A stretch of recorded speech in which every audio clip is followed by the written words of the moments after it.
Hello, invisible friend. My name is April Elliott Kent, and I don't mean to imply that you, in your regular life, are an invisible person. It's just that I kind of know you're there, but I can't see you.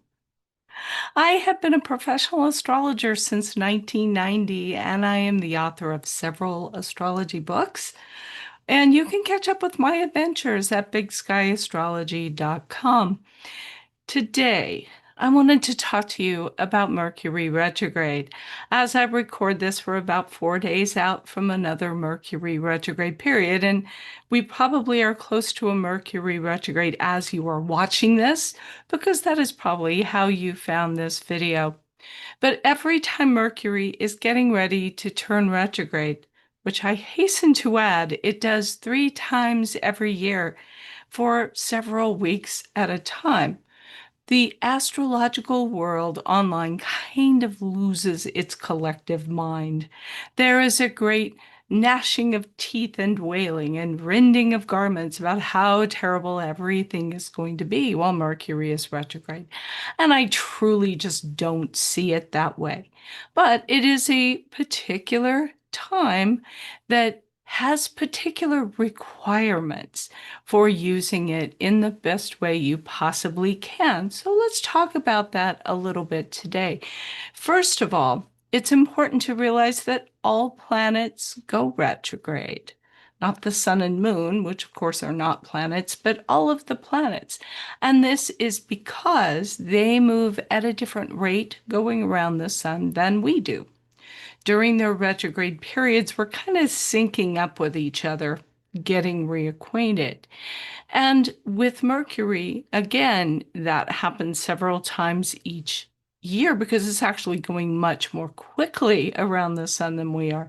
So we need a lot of catching up and syncing time with Mercury. But know that retrograde periods are an optical illusion. If you go outside and you look at the night sky and you see a planet that is retrograde and it is a little bit behind where it was in the previous evening, yes, it looks as if it is going backwards, but it actually is not. So it's an optical illusion. So it's not that it doesn't mean anything, but it also does not mean everything. When a planet is retrograde, the message is this: in the matters related to that planet, slow down, look within, and contemplate. Look for some guidance within yourself about how to go ahead, how to proceed with these matters in your life.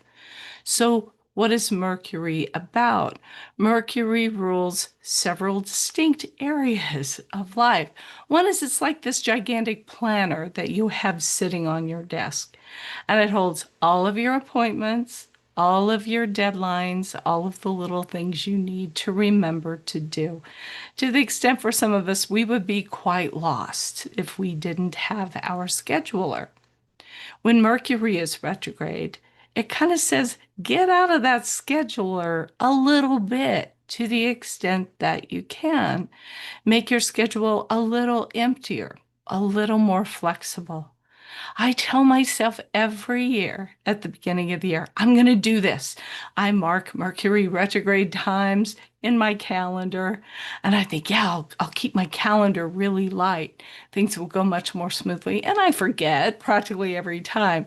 This time I did remember, and I at least gave up one of my weekly obligations, which is my weekly astrology column that I publish. And I decided to take a few weeks off from that while Mercury is retrograde to give myself a little bit of time for slowing down and thinking and contemplating instead of rushing furiously from one task to another.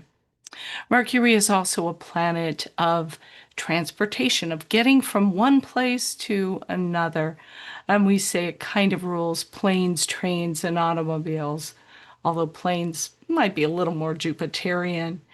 But when you're constantly on the go, on the move, from one errand to another, and you're constantly on the road, you have a lot more opportunity for misadventure, for missed trains, for slow traffic. not being able to find a parking place. I think while Mercury is retrograde, probably the smartest approach is to really bundle your errands.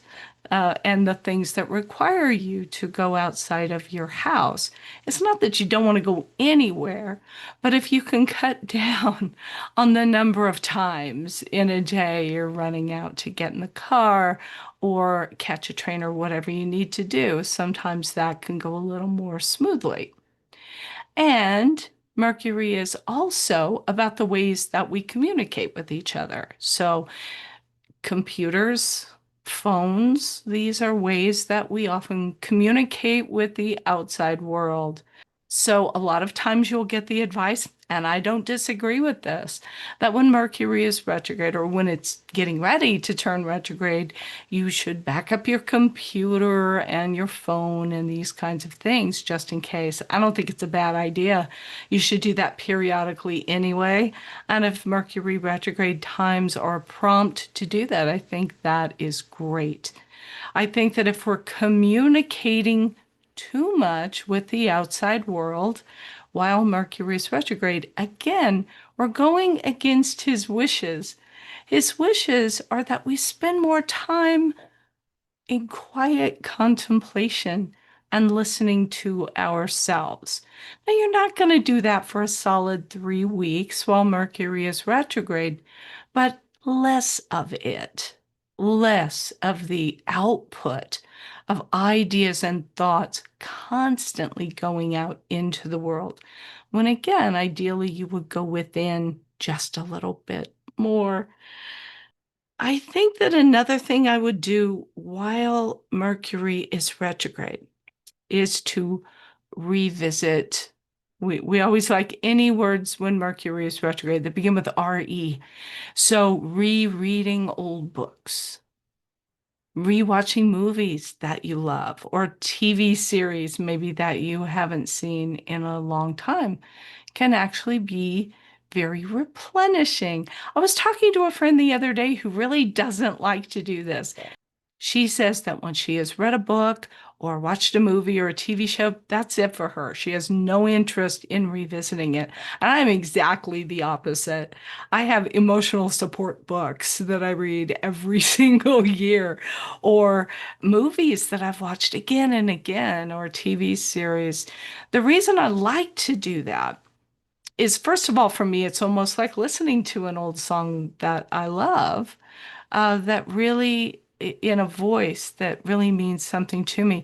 And sometimes I just find new things every time I read a particular book or watch a particular movie. And sometimes it speaks to me at the moment that I am re-enjoying it in a way that it didn't before. So I think that that isn't a bad idea when Mercury's retrograde. And finally, old projects that you put away, not quite knowing how to finish them or what you wanted to do with them.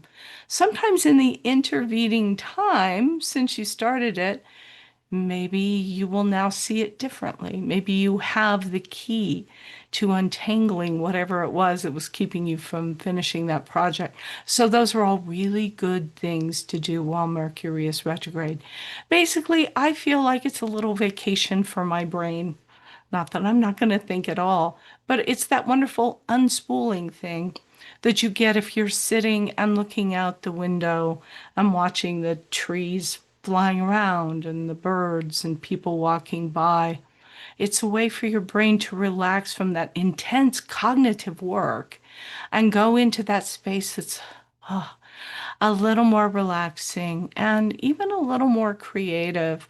I invite you to really enjoy Mercury's retrograde periods. In the show description, I will put the dates that Mercury is retrograde this year. Maybe you can put them in your scheduler and look ahead and make those times a little lighter, a little more flexible, and a place where your mind can go to relax.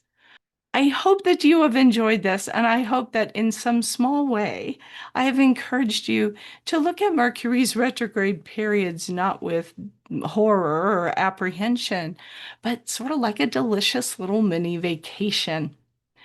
Thanks again for stopping by. Do visit my website, bigskyAstrology.com. You can sign up for my mailing list, find out what classes I have coming up and that kind of thing. And I also have a weekly podcast, the Big Sky Astrology podcast that comes out each Monday, where I take a look at the big transits and happenings of that week. Thank you so much for stopping by, and I hope you enjoy Mercury's retrograde periods.